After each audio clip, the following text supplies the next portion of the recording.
Obviously, you woke up to the news or, when you first saw it, kind of tell me a little about your initial reaction. It, to me, I was shocked to see something like that. I mean, shocked and not shocked at the same time because we are so used to seeing mass shootings. But I just think to have a shooting like this on the start of the Lunar New Year when so many families are celebrating all around the world, or I even have a friend who lives in Los Angeles whose mom flew in from the Midwest. And so they were spending all day yesterday in LA making food for today. And I just can't imagine what that would be like to wake up this morning and go, what in the world just happened? I just think it's so tragic and sad, especially when it marks such a special occasion for so many families. Give a little bit of perspective on, Lunar New Year, how big of a holiday this is for the AAPI community. I mean, it's really huge because so many people, no matter what their actual backgrounds are or where they were raised or where they're from, celebrate the Lunar New Year. They might celebrate it in different ways, but it's the symbol of spring and new beginnings and turning, getting older and all these things.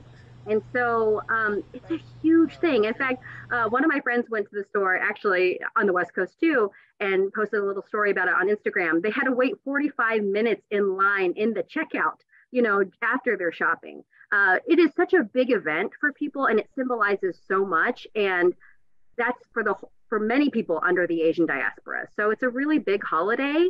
And I feel like over the last few years too, I've just seen a lot of people in my circles just want to celebrate something else as well if they maybe didn't grow up celebrating the Lunar New Year, but just understanding it and taking part in it as well. So yeah, it's a huge thing. It's a huge thing for a lot of families. And how prevalent is Asian hate? And it's a daily thing to different levels to some degree. And do you think this horrific incident will really wake more people up to the reality of how prevalent it can be, no matter, how serious or, how the severity of it? Absolutely. But I will say we haven't heard that it's an anti-Asian hate thing, right? Right. We haven't heard anything yet. So we still are waiting on a motive. Which could take a while. And just even working with the FBI in St. Louis, they say that if it is a hate crime situation, sometimes that comes way later in the investigation. But like, we don't know anything yet. But I will say, it certainly comes to your mind, right? Like you think, oh gosh, knowing what you know about this incident where someone just walks in, shoots a bunch of people, and leaves, your mind kind of goes there. Anti-Asian hate and discrimination has been real for a lot of people in our community, has been real for our community, I should say, since the beginning of time. But a lot of times it has been kind of underreported or made, I think, just because of the semantics of like the model minority myth, all these things that have kind of put Asian people pitted against other people of color.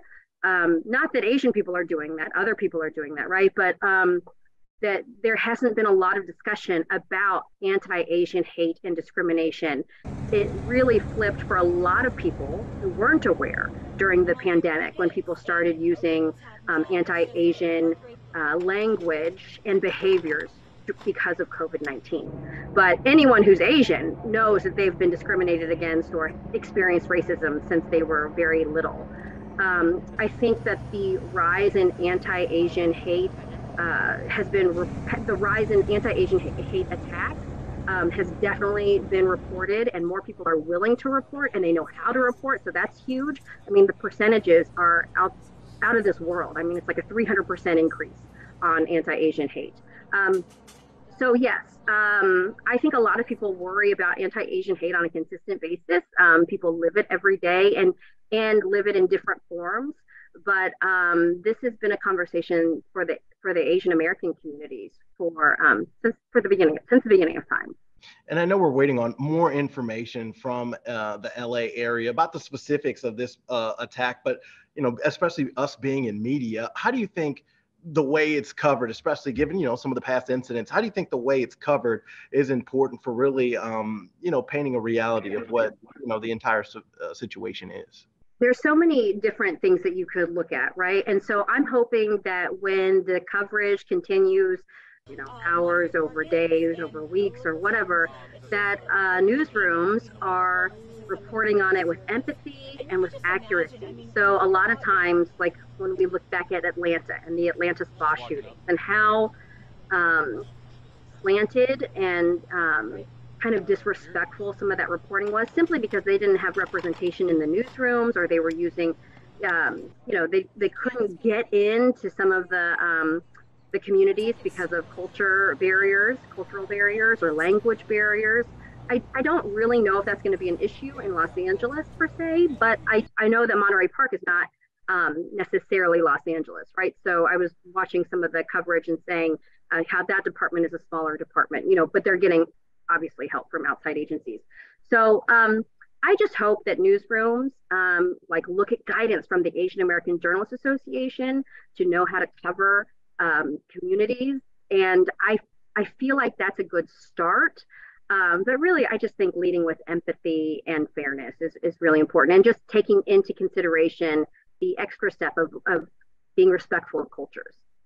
As a community, and as a society as a whole, how can we improve to make sure that all demographics feel inclusive within their own community? Yeah, I think it's so important for us, just as people, to keep building our community and what that community looks like, and being honest and truthful about our communities, right? So I think a lot of it not only has to do with like tolerance, but acceptance. It's something that is so little as getting to know your neighbor, even if your neighbor doesn't look like you or have the same experience as you, and understanding their truth. To me, this is what I love about St. Louis. There is a lot of community building. There's a lot of reckoning that's happening as well too, and needs to continue to happen. But I think it's this idea of just being able to understand that we are all in this same space. We are all humans, and we are all trying to bring our full humanity to spaces, and being able to share our experiences as maybe an American experience. For me, I'm always like, yes, I'm Asian and I'm American, but really at the end of the day, I cannot walk into Korea and expect to be treated like a Korean person. I am an American, and I'm very proud of that. So I feel like sometimes the core of the issue is just the acceptance and the belonging. And so I think that that's something that we can continue to work on as a community, whether that is through, our schools, our churches, our libraries, just building up this acceptance, I think, is something that we all have a part to do. And as we kind of turn back to the incident and kind of close out our conversation, obviously this puts a damper on today's holiday, so to speak. But how do you think it'll impact you as we go through the rest of the day? And how do you think, the St. Louis AAPI community will be impacted, as obviously our hearts and minds are with those in LA, the LA area? I think the one thing that we can do as a community, just everyone, is to still live our lives, it's okay to be in dual existences. Like, we can have grief and we can have gratitude, so I hope no one is canceling at least in St. Louis, canceling their Lunar New Year celebrations. I hope people still get together, but maybe spend a minute talking about what happened today, and finding, I don't know, just solidarity and friendships in all of this, and just talking about what we can do better as a community, I think, but I definitely think that it is a reality that we can have these dual existences, because it is very tragic and sad, and can be very heavy to kind of take in the violence that we see across this country and across the world. But that doesn't mean that we can't live our lives and celebrate who we are at the same time. But yeah, I definitely feel like on the first day of Lunar New Year, this puts a damper on the holiday for a lot of folks, especially if you're near that area, right? You would feel that a lot more heavy. But I've already seen on social media people feeling this immensely, and just thinking, gosh, what is our way forward if that could potentially, be a hate crime? So, there are just lots of things to think about, but I do think that it's still, if you can, check in on your loved ones, check in on your friends, check in on yourselves.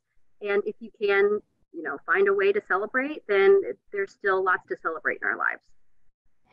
Anything else you want to add? Any other key points about this topic as a whole? It's really hard, because it's, we're learning, like I'm learning things just as you're learning things. You probably know more than I do because you're actually in the newsroom working today.